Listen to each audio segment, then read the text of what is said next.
بسم اللہ الرحمن الرحیم۔ رسول صلی اللہ علیہ وسلم سے لینے کا طریقہ و سلیقہ۔ دوستو، اب سب سے پہلے میں یہاں ایک بات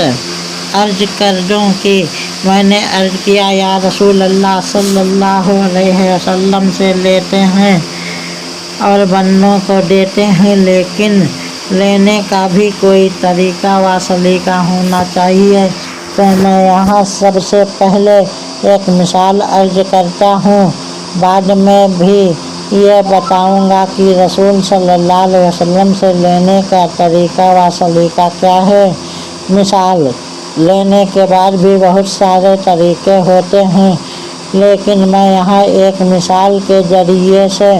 اور مختلف لینے والوں کا ذکر کرتا ہوں۔ ایک تو لینے کا وہ طریقہ ہے کہ جو گناہ ہے اس میں ناجائز طریقے سے مال لیا جاتا ہے، لیا بھی کیا جاتا ہے بلکہ لوٹا جاتا ہے۔ یعنی 10 یا 15 بندے اکٹھے ہوتے ہیں اور ایک شیخ کے گھر پر ڈاکہ ڈالتے ہیں اور وہاں کا سارا مال اپنے قبضے میں کر کے چھپتے اور چھپاتے ہوئے وہاں سے نکل جاتے ہیں کہ جہاں سے انہوں نے مال حاصل کیا ہوتا ہے۔ اور دوسرا طریقہ یہ ہے کہ ایک ضرورت مند آدمی کسی شیخ کے پاس گیا اور جا کر کہا، شیخ صاحب السلام علیکم، اور شیخ آگے سے جواب دیتا ہے، وعلیکم السلام جی، کیسے آنا ہوا، کیا کام ہے۔ یعنی وہ ایک دو سوال ایسے کرتا ہے کہ جو سوال کرنا اس کا حق بنتا ہے کہ بھائی آپ کون ہو، کہاں سے آئے ہو اور کیا چاہتے ہو۔ جب اس شیخ نے پوچھا، بھائی تمہیں کیا کام ہے اور تم کس غرض سے آئے ہو، تو اس ضرورت مند آدمی نے جواب میں کہا، جناب شیخ صاحب میں بہت پریشان ہوں، میری ایک جوان بیٹی ہے، اس کی شادی کرنی ہے، میرے پاس کچھ بھی نہیں ہے، میں نے بہت کوشش کی لیکن کچھ بھی حاصل نہیں کرتا، تو میری بہت زیادہ بے عزتی ہوگی، برادری میں ناک کٹ جائے گی، اور اگر میں اپنی بیٹی کو وقت پر بیاہ دوں تو عزت بچ جائے گی، رشتہ بچ جائے گا، رابطہ بچ جائے گا، نام رہ جائے گا۔ خیر، اب اس ضرورت مند آدمی نے اپنے حالات کی کہانی اس شیخ کو سنائی تو اس کو اس کی حالت پر ترس آ گیا۔ تو پھر اس شیخ نے کہا، بابا تم پریشان کیوں ہوتے ہو، یہ 10,000 روپے اور اپنی ضرورت پوری کر لو۔ خیر، وہ شیخ صاحب سے 10,000 روپے لے کر اپنے گھر کی طرف جا رہا ہے۔ اب وہ ضرورت مند ہے، وہ حاجت مند 10,000 روپے لے کر گھر کو جا رہا ہے اور راستے میں کہتا جا رہا ہے، اے میرے اللہ اس شیخ کی خیر ہو، اے میرے اللہ اس شیخ کو بچوں کی خیر ہو، اے میرے اللہ اس شیخ کے کاروبار کی خیر ہو، اے میرے اللہ اس شیخ کے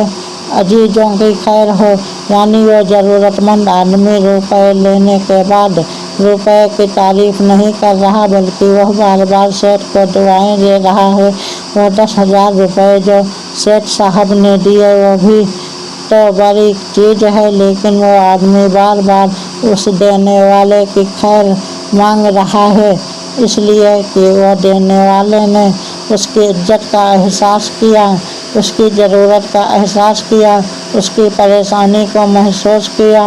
اس کے سر و سامانی کو محسوس کیا۔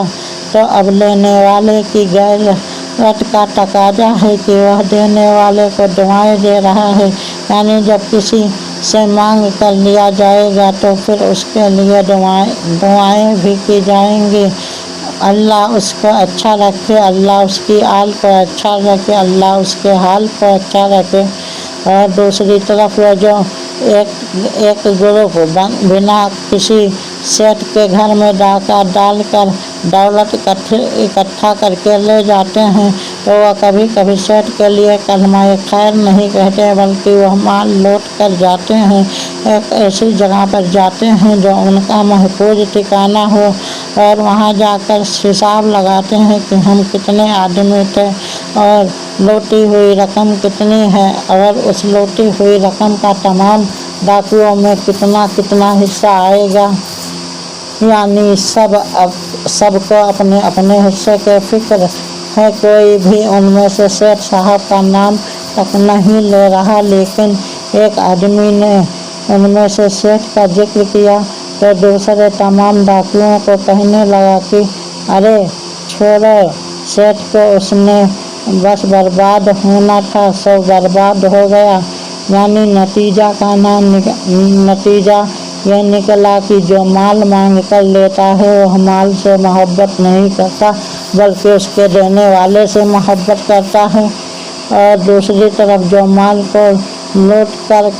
लौट के ले आते हैं वह माल से मोहब्बत करते हैं, माल देने वाले का जिक्र नहीं करते। मैं यहाँ बड़ा जुमला कहने वाला हूँ कि दोनों लेने वालों में ज़मीन और आसमान का फ़र्क है। जो एहसानमंद है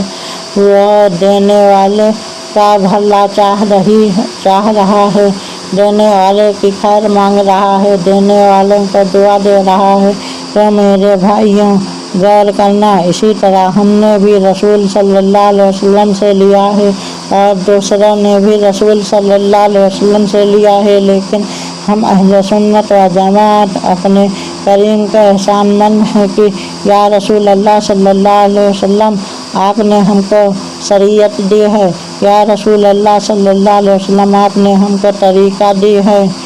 या रसूल अल्लाह सल्लल्लाहु अलैहि वसल्लम, आपने हमको मार्फत दी है, या रसूल अल्लाह सल्लल्लाहु अलैहि वसल्लम, आपने हमको शराफत दी है, या रसूल अल्लाह सल्लल्लाहु अलैहि वसल्लम, आपने हमको सदाकत दी है, या रसूल अल्लाह सल्लल्लाहु अलैहि वसल्लम, आपने हमको अदालत दी है, या रसूल अल्लाह सल्लल्लाहु अलैहि वसल्लम, आपने हमको इल्म दिया है, या रसूल अल्लाह सल्लल्लाहु अलैहि वसल्लम, आपने हमको कानून दिया है, या रसूल अल्लाह सल्लल्लाहु अलैहि वसल्लम, आपने हमको अहकाम दिए हैं, या रसूल अल्लाह सल्लल्लाहु अलैहि वसल्लम, आपने हमको इनामात दिए हैं।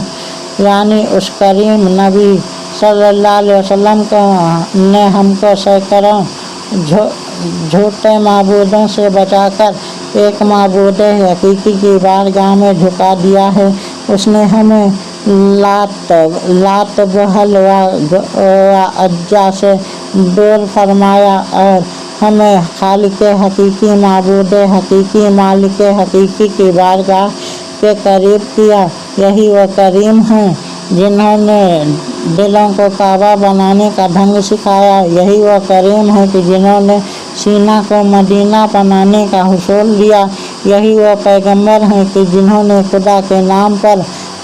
ज़िंदगी को कुर्बान करने का हौसला किया। मेरे दोस्तों, अगर वह सेठ पर इशारा न देता तो एक ज़रूरतमंद दुनिया में रुसवा हो जाता, तो अगर मदीने वाले का करम ना होता तो हम आखिरत में रुसवा हो जाते। तो इसीलिए मैं कहता हूँ कि जैसा वो एक ज़रूरतमंद लेकर भी देने वाले का एहसानमंद है, उसी तरह सुन्नी अपने करीम नबी सल्लल्लाहु अलैहि वसल्लम से सब कुछ लेकर नबी सल्लल्लाहु अलैहि वसल्लम का नियाजमंद है, एहसानमंद है, वह ज़रूरतमंद है। जिस तरह से सेठ को दुआएं दे रहा था, सुन्नी उसी तरह से अपने आका सल्लल्लाहु अलैहि वसल्लम पर दुरूद भेजता है। वह ज़रूरतमंद जिस तरह सेठ की आल औलाद को दुआएं दे रहा था, सुन्नी उसी तरह अपने आका सल्लल्लाहु अलैहि वसल्लम की आल के लिए बुलंदी दर्जात की दुआ करता है। और दूसरी तरफ वह जो लोग ग्रुप बनाकर लूटने गए थे, उन्होंने माल हासिल किया गैर कानूनी तरीके से, गैर उसूली तरीके से। वो माल को तो अच्छा कहते हैं, लेकिन देने वाले के नियाजमंद नहीं हैं। उसी तरह सुन्नी अपने आका का हर हाल में नियाजमंद है और दूसरे सब कुछ लेकर भी माल यानी روزہ نماز حج اور جہاد کو تو اچھا کہہ رہے ہیں، لیکن دینے والے میں عیب تلاش کر رہے ہیں، دینے والے کو اپنے جیسا کہہ رہے ہیں، یعنی دعاؤں سے دور بھاگ رہے ہیں، اور سنی اپنے احسان مندی اور نیاز مندی کا اظہار یوں کر رہا ہے کہ مصطفیٰ جان رحمت پہ لاکھوں سلام، سمع بجمع ہدایت پہ لاکھوں سلام، کیونکہ ہمارا تعلق رہا مال سے بھی اور مال دینے والے سے بھی، اور دوسری طرف ان لوگوں کا تعلق رہا صرف مال سے لیکن دینے والے سے نہیں۔ اللہم صلی علی محمد وعلی آل محمد صلی اللہ علیہ وسلم۔